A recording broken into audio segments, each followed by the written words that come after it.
말씀으로 하루를 여는 복된 새벽에 하나님께서 우리에게 주시는 귀한 말씀은 구약 성경 이사야 60장 10절에서 14절까지입니다.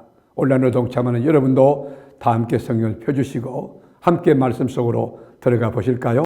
내가 노하여 너를 쳤으나 이제는 나의 은혜로 너를 불쌍히 여겼은즉 이방인들이 내 성벽을 쌓을 것이요 그들의 왕들이 너를 섬길 것이며 내 성문이 항상 열려 주야로 닫히지 아니하리니 이는 사람들이 내게로 이방 나라들의 재물을 가져오며 그들의 왕들을 포로로 이끌어 옴이라. 너를 섬기지 아니하는 백성과 나라는 파멸하리니 그 백성들은 반드시 진멸되리라. 레바논의 영광 곧 잣나무와 소나무와 향양목이 함께 내게 이르러 내 거룩한 곳을 아름답게 할 것이며 내가 나의 발둘 곳을 영화롭게 할 것이라. 너를 괴롭히던 자의 자손이 몸을 굽혀 내게 나오며 너를 멸시하던 모든 자가 내 발 아래 엎드려 너를 일컬어 여호와의 성읍이라. 이스라엘의 거룩한 자의 시온이라 하리라. 아멘. 여러분, 신구약 66권 하나님의 말씀 성경책이 어떤 책일까요? 한마디로 말하면 무능한 자가 유능하게 사는 법, 비주류가 주류로 진출하는 법, 망할 사람이 흥하게 사는 법, 죽을 사람이 살아나는 방법, 이렇게 정의할 수가 있습니다. 이 말을 한마디로 요약하면 역전성의 기수가 되는 법이라고 정의할 수가 있습니다. 이스라엘의 둘째 왕 다윗을 보면 하나님의 말씀 붙들고 말씀대로 순종하며 살았을 때 그의 삶이 파란만장했지만 정말 벽을 치고 바닥을 치고 절체절명의 위기 가운데 거했지만 그 인생이 얼마나 하나님께서 위를 경고케 하고 찬란한 인생을 살게 하셨습니다. 사울왕이 3,000명의 군사를 이끌고 10년 동안 밤낮 추격했지만 하나님이 다윗을 보호하고 지켜주셔서 마침내 이스라엘의 통일왕국의 위대한 성군 다윗이 됐지 않습니까?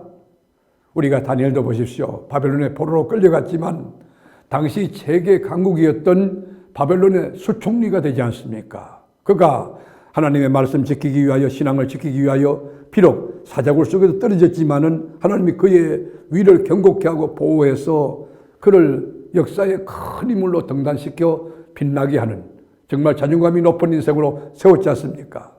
우리가 바사 왕국의 문지기였던 모르드게 하찮은 사람이었죠. 문지기. 그러나 바사 왕국의 제2인자였던 하만이 그를 죽이려 했고 유대민족을 다 죽이려 했지만은 하나님의 뜻대로 말씀 붙들고 죽으면 죽으리라 금식하고 기도하며 나갈 때에 에스더와 더불어 유대민족을 구원하는 불임전의 주인공이 되지 않았습니까? 오늘 본문도 주목해 보십시오. 하나님의 징계로 바벨론에 완전히 망한 이스라엘 민족들을 향하여 주시는 희망의 메시지예요. 너희들 지금 바벨론에 완전히 초토화되고 망했지만 회복을 시켜서 영광나라, 영광스러운 빛나는 위대한 나라를 만들겠다는 하나님의 약속이에요.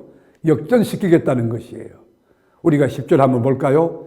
내가 노하여 너를 쳤으나, 그러니까 하나님 뜻대로 살지 않고 범죄하고 불순종한 너희들 내가 쳤으나 이제는 나의 은혜로 너를 불쌍히 여겼은즉 이방인들이 내 성벽을 쌓을 것이요 그들의 왕들이 너를 섬길 것이며, 전에는 너희들이 너무 엉망으로 불순종하고 불신앙하고 그리고 하나님의 뜻을 어기고 죄악 가운데 살기 때문에 내가 노하여서 너를 쳤으나 이제는 나의 은혜로 너희를 불쌍히 여겼은즉, 여러분, 역전성의 비결 원리가 뭐죠? 하나님의 은혜입니다. 하나님의 자비, 하나님의 긍휼히 여기는 거예요. 어떻게 해야 우리 하나님이 우리를 불쌍히 여길까요? 어떻게 해야 하나님이 우리를 긍휼히 여기고 자비를 베풀어 줄까요? 그거는 천부여 의지없어서 손들고 옵니다. 회개하고 가슴 찢고 여러분 통해 잡아가고 하나님께로 돌아올 때 하나님이 우리에게 은혜를 베풀고 긍휼히 여기시는 것이에요. 우리가 하나님 앞에 돌아와서 하나님의 긍휼을 입으면 역전성의 기수가 되게 하는데, 구체적으로 역전성의 그 열매가 뭡니까? 첫째로는 이방인들이, 하나님을 모르는 사람들이 성벽을 쌓고 그 왕들이 이스라엘을 섬기도록 하신다고 약속해 주었어요.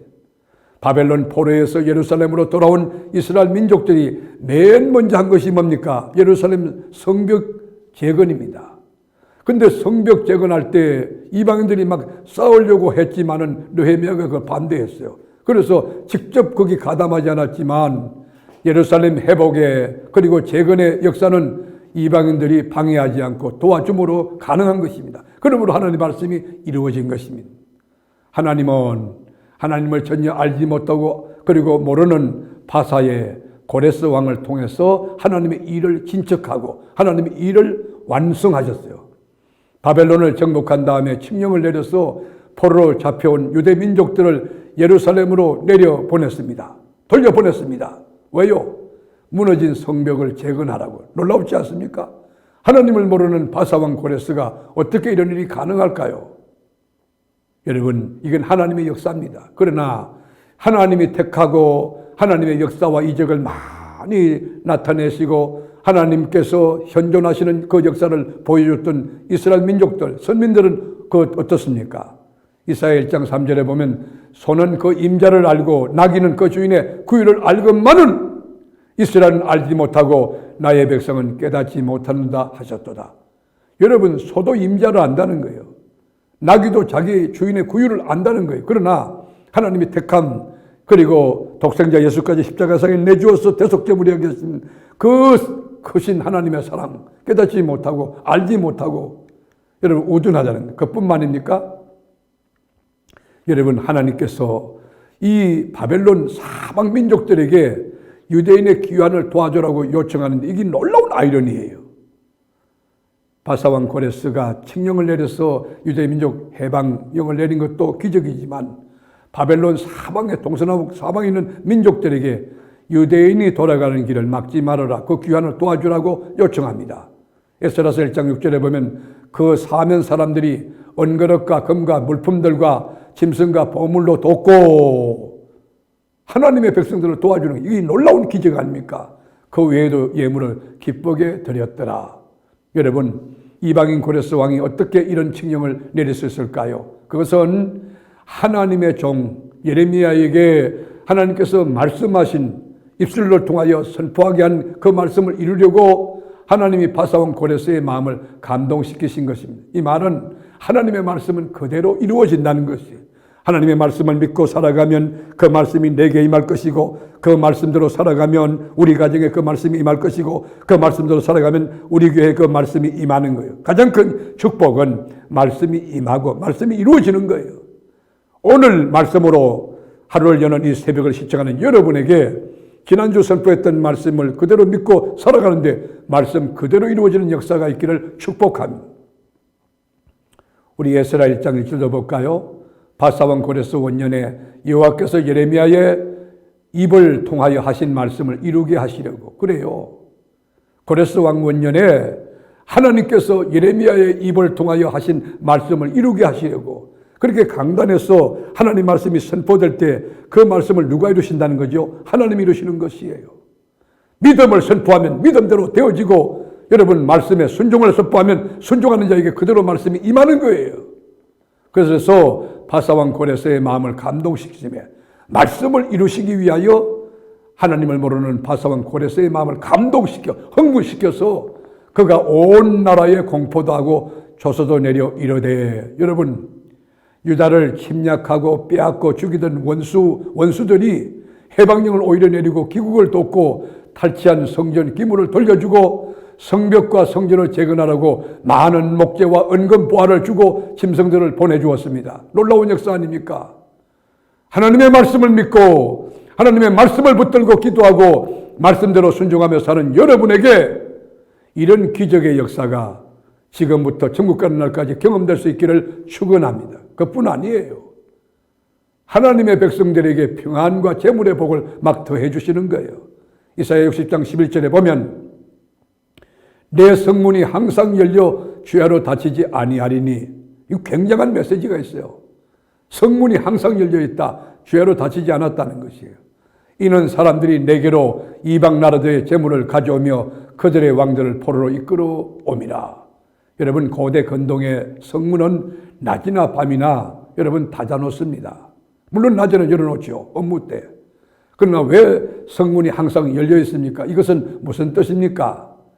성문이 열려 있다는 것은 하나님이 보호하고 지켜주시니까 그 성 안에 안전함과 평안함이 넘쳤다는 그런 메시지가 있는 것이에요. 하나님이 하늘문을 열고 천국천사를 파송하여 지켜주니까 성문을 열어놔도 관계없다는 것이. 우리가 사업할 때 사업장 문만 열어놓으면 여러분 거기는 도둑놈도 오고 수리꾼도 오고 사기꾼도 올 수 있지만은 하늘문이 열려 있으면 하나님의 임재가 있으면 천국천사가 동원되면 여러분 그곳은 안전할 것이에요. 그러므로 사문 열기 전에 기도하고 사문 열고도 하나님께 기도하고 여러분 가정에도 하나님 문이 열리기를 축복하는 거예요. 그뿐이에요. 왜 문을 항상 열어놓았을까? 이방인들이 쉴 새 없이 재물을 가져오기 때문에 이방인들이 왕들이 막 포로가 돼가지고 들어오기 때문에 성문을 닫을 수가 없다는 것이에요. 11절 보세요. 내 성문이 항상 열려 주야로 닫히지 아니하리니 얼마나 감동입니까? 얼마나 감격입니까? 이는 사람들이 내게로 이방 나라들의 재물을 가져오며 그들의 왕들을 포로로 이끌어 옴이라. 그뿐 아닙니다. 성전을 영화롭게 한다는 것이에요. 하나님이 계신 곳, 거룩한 곳, 예배와 찬양과 간구와 친구가 있는 교회 공동체를 하나님이 영광을 받으시고 아주 복되게 영화롭게 하신다고 약속해 주었어요. 이사야 60장 13절 보면 레바논의 영광 곧 잣나무와 소나무와 향량목이 함께 내게 이르러 내 거룩한 것을 아름답게 할 것이며 내가 나의 발둘 곳을 영화롭게 할 것이니라. 여러분 하나님의 영광이 넘치는 교회 얼마나 감격입니까? 나는 우리 교회가 예배드릴 때마다 주의 영광의 임재, 하나님의 역사, 이적, 주님이 기뻐 받으시는 그 놀라운 이 장이 되어서 성도들이 막 감동하고 감격하고 성령이 막 물부터 하시는 역사 속에 이 몸에 병든 자가 와서 치유받고 죄 문제가 해결받아 속죄의 은총을 감격 노래하고 개인 문제, 가정 문제 다 해결되고 여러분 자녀가 잘 되는 역사가 영광스러운 제단을 통하여 예배를 통하여 일어날 수 있고 경험될 수 있기를 축복합니다. 그러면 하나님이 어떻게 영화롭게 하시느냐? 하나님은요 죄를 소탕하는 것이에요. 죄의 여러분 법리 심판의 원인을 제거하는 거예요. 심판을 통해서. 이사야 60장 12절에 보면 너를 섬기지 아니한 백성과 나라는 파멸되리니 그 백성들은 반드시 진멸되리라. 하나님의 말씀을 거역하고 어기는 백성들을 하나님의 심판을 통하여 영광을 거두신다는 거예요. 하나님의 하나님 되심을 입증하신다는 것이에요. 또 하나는 역전의 승리를 통해서 영화롭게 하신다는 것입니다. 14절에 보면 너를 괴롭히는 자의 자손이 몸을 굽혀 내게 나오며 너를 멸시하던 모든 자가 내 발 아래 엎드려 너를 일컬어 여호와의 성읍이라 이스라엘의 거룩한 이의 시온이라 하리라. 여러분을 괴롭혔던 그 사람 바로 유대민족을 괴롭혔던 바벨론 그의 자손들이 몸을 굽혀 유대민족 앞에 나오며 또 너를 여러분 멸시하던 그 사람들 네 발에 엎드리는 그 역사 유대인들을 막 멸시하던 그런 사람들이 발 앞에 엎드려 왕까지 전부 포로로 잡혀오고 성문을 열어놓고 여호와의 성읍이라 하나님이 택한 백성이라 거룩한 이의 시온이라 그렇게 한다는 것이에요. 우리가 여러분 성경을 읽어보면 그 바벨론 왕이 쳐들어와서 예루살렘을 초토화시킬 때 성전이 파괴되고 불사르고 기물들 다 훔쳐갔어요. 그리고 유대왕 시드기야의 여러분 그 두 아들을 왕이 보는 앞에서 죽였어요. 그리고 시드기야 왕의 두 눈을 뽑았어요. 그리고 왕을 스스로 꼭꼭 묶고 결박해서 바벨론으로 끌려가요. 여러분 얼마나 수치스럽습니까? 두 아들 다 죽었지, 눈이 뽑혔지, 여러분 결박돼서 끌려가지, 짐승 취급받고 욕을 받으면서 구두발길에 차이가며 끌려가는 그 모습 보세요. 그럴 때 그들이 뭐라고 한지 아세요? 하나님이 어디 계시냐고. 하나님이 살아 계시면 유대 백성들을 이대로 주니 왕, 너희들의 왕 이렇게 됐다고. 근데 여러분 그렇게 바닥을 쳤던 그 상황을 하나님이 역으로 뒤집어 주시는 것이에요. 어떻게 뒤집어 줬느냐? 14절을 다시 봅니다. 너를 괴롭히는 자의 자손이 몸을 굽혀 내게 나오며 너를 멸시하던 모든 자가 네 발 아래에 엎드려 너를 일컬어 여호와의 성읍이라 이스라엘의 거룩한 이의 시온이라 하리라. 여러분 예수 믿는 것이 뭡니까? 하나님의 말씀에 순종함으로써 안 들게 되어지고 바닥을 쳤던 사람이 정상에 높이 올라 위가 견고해지고 주의 영광이 드러나고 뿌리나무지 높아지는 역전성의 기수가 되어 나 까닭에 이웃들도 가족들도 모두 복되게 하는 축복의 통로가 되는 것 아니겠습니까? 사랑하는 교우 여러분, 여러분은 하나님의 사람입니다. 오늘 유대민족을 짓밟았던 바벨론 완전 초토화시키는 그 고레스 왕을 통해서 하나님의 놀라운 비밀이 역사에 이루어지는, 예레미야 선지를 통해서 이래 말씀했던 그 말씀이 이루어지는 기적을 보았듯이 오늘도 말씀을 탁 가슴에 안고 도저히 이성적으로, 인간적으로, 경험적으로, 상식적으로 안 될 문제지만 하나님은 살아계신다. 이 말씀대로 내 인생이 되어질 거고 우리 가정도 그렇게 되어지고 진행될 거고 우리 자녀도 주 안에서 말씀 쫓아 순종하는 우리 자녀 하나님이 책임져서 귀하게 들었을 기다 믿음을 가지고 여러분이 바로 역전성의 기수가 되는 이 진리에 합당한 주인공이 되기를 주님의 이름으로 축원합니다. 주님, 우리는 현상학적 증거에 포로되거나 낙심하거나 좌절하거나 위축되지 않게 하시고 역전성의 기수가 되게 하시는 하나님을 믿고 그 말씀에 순종하며 하나님의 때를 기다리고 겸손하게 하나님의 영광과 주의 나라를 구해서 전진하고 또 참고 인내하고 하나님의 나라가 이루어지는 삶을 살다가 주님이 내 인생을 뒤집어서 너무 기름지게 하고 복되게 하고 감격하게 하고 기쁨에 충만케 하는 그런 역사가 우리 삶의 보편화 일상화되게 하여 주시옵소서. 우리를 죄 가운데서 건져주신 나의 구주, 내 사랑하는 예수님의 이름으로 기도드립니다. 아멘.